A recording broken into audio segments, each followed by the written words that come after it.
Olá pessoal, John Chapman aqui, tudo bom? Estou aqui gravando com o meu iPhone para vocês porque me veio na cabeça uma coisa muito importante que eu acho que muita gente tem dúvida. Talvez você também tenha essa dúvida. Pensar em inglês. Você já se parou para pensar o que significa pensar em inglês? Você já deve ter ouvido essa frase, né? Olha, para você aprender inglês, você tem que parar de pensar em português, você tem que pensar em inglês. Você já deve ter ouvido isso. Agora eu te pergunto, alguma vez alguém te explicou como é que faz para pensar em inglês? Acho que não, né? Sabe por quê? Porque quem falou também não sabe. Por uma única razão. Você não precisa pensar em inglês.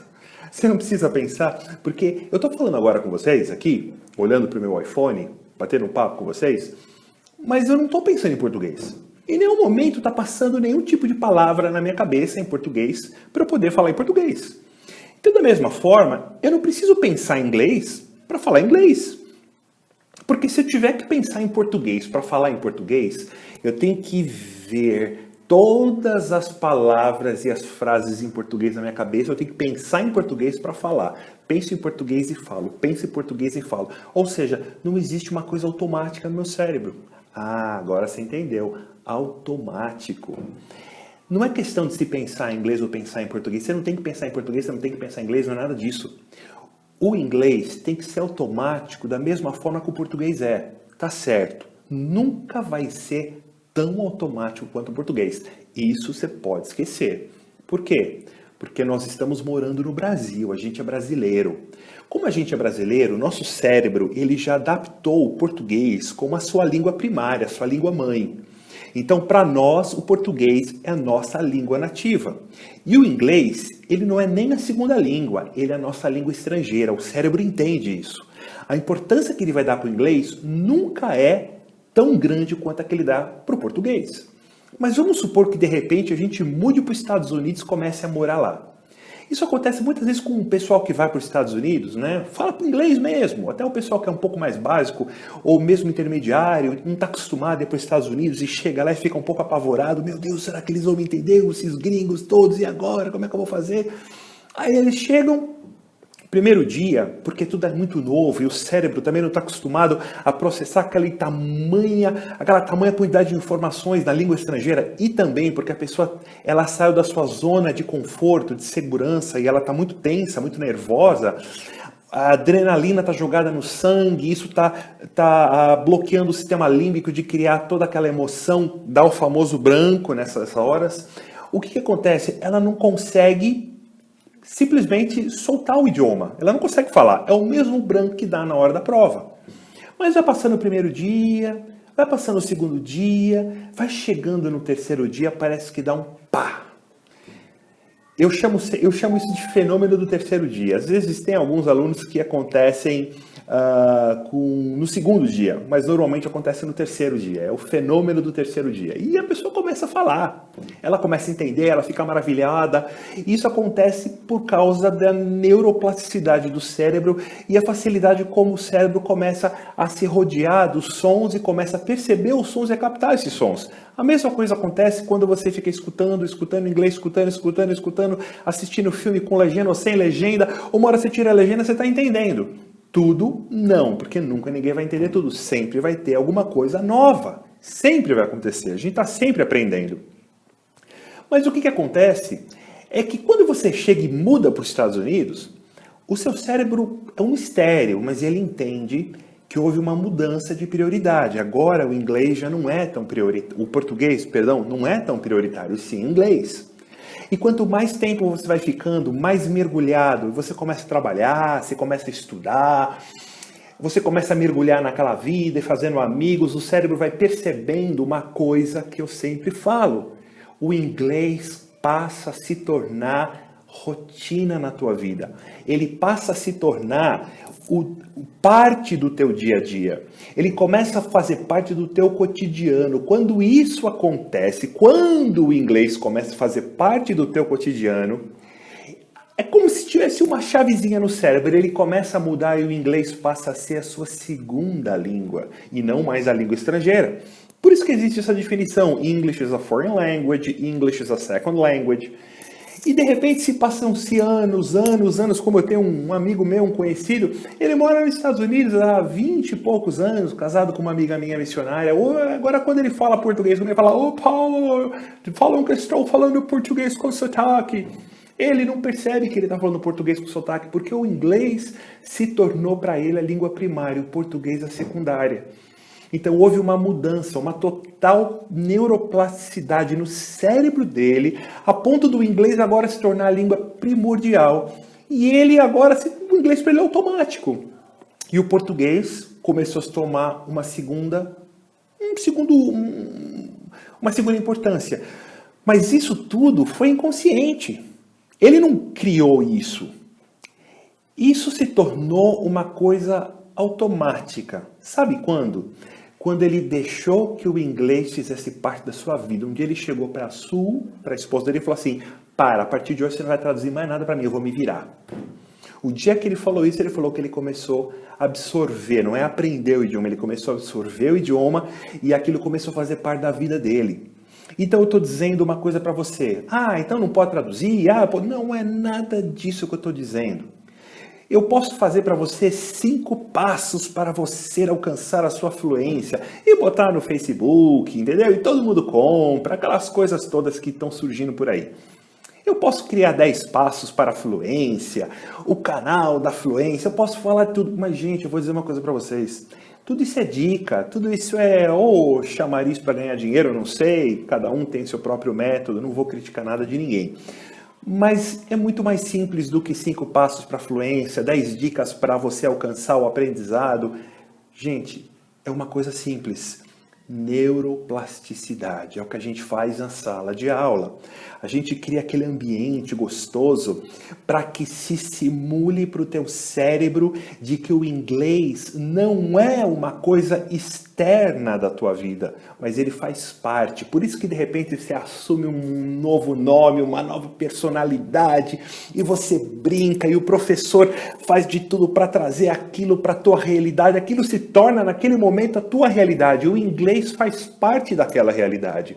Então o que acontece? O inglês, naquelas 3 horas, se tornaram parte da tua vida de verdade. Você não está aprendendo o inglês como se o inglês fosse um bicho separado de você, uma entidade separada da sua vida. Não, ele faz parte da tua vida. Ele faz parte do teu cotidiano naquele momento que você assumiu toda aquela brincadeira. Quando isso acontece, começam a acontecer aquela parte de neuroplasticidade que eu sempre falo, a multiplicação das sinapses, começa a se acelerar o aprendizado, você cria um ambiente gostoso na sala de aula, seguro, de proteção, você perde o medo de falar, você vai perder a insegurança, mas isso só não é suficiente. Começa a acontecer a aceleração do aprendizado, só que aí começa a entrar a tua parte. Você tem que começar a fazer o inglês parte da tua vida, porque você vai mostrar para o teu cérebro, você vai mostrar para o teu inconsciente que aquilo faz parte de você. Quando você sair e você acordar de manhã, você fala assim, puxa vida, estou atrasado para o trabalho, você começa a falar inglês. Oh, now I'm late to work. Oh my gosh, now I have to take um banho because I não tomei banho yesterday. E você vai misturando português com inglês. Quando você não sabe as palavras, você vai preenchendo aquelas lacunas para que você permita que o inglês flua. É como se você enganasse o seu cérebro, o seu inconsciente, colocando o português misturando com o inglês, porque aquilo é natural para você. E isso a gente faz. A mesma coisa, você pode dizer que existem técnicas de regime, a gente já faz isso no nosso dia a dia, você quer fazer um regime, então tem aqueles regimes que você faz durante 6 dias por semana e no 7º é o cheat day, né? Aquele dia que você pode comer o que você quiser, porque você tem que fazer de conta, enganar o seu corpo de que você não está numa zona de starvation, né? Naquela que você está proibido de comer tudo, então aquele dia você pode comer. Então existem várias técnicas que são muito parecidas com isso que eu estou falando para você. E isso já é comprovado, isso aí é neurociência. Faz do inglês parte do teu dia. Coloca o inglês no teu cotidiano. Você colocar um filme com legenda ou sem legenda, faz isso não como se fosse um estudo, mas faz isso por prazer. Eu quantas vezes estou assistindo filme, eu estou deitado na cama com um pouquinho de pipoca lá, eu coloco um filme, hoje estou com vontade de pôr legenda em português, eu ponho legenda em português. Hoje estou com vontade de ficar sem legenda. Hoje eu quero colocar legenda em inglês.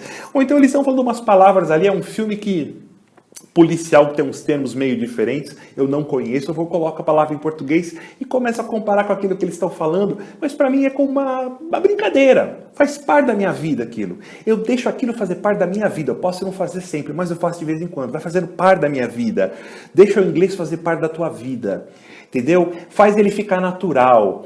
Aí você vai ver que essa coisa de pensar em inglês é a maior baboseira, porque você não precisa pensar em inglês, você não precisa pensar em português.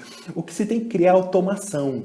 Então o que acontece? Quando nós não temos automação, a gente tende a pensar em português, traduzir na cabeça para depois falar, porque a gente tem medo de errar. Por isso que eu estou te falando, não fica com medo de errar não, vai falando português com um pouco de inglês, com um pouco de português, com um pouco de inglês, vai jogando, o teu professor vai te ajudando, teus colegas te ajudam, você mesmo se ajuda, você vai lá dar uma googlada, ver como é que chama aquela palavra, e você vai procurando e você vai automatizando o inglês, ele vai ficando uma coisa comum. O cérebro vai entendendo que aquilo é comum e ele vai liberando cada vez mais importância para aquilo. E ele vai se tornando parte da tua vida.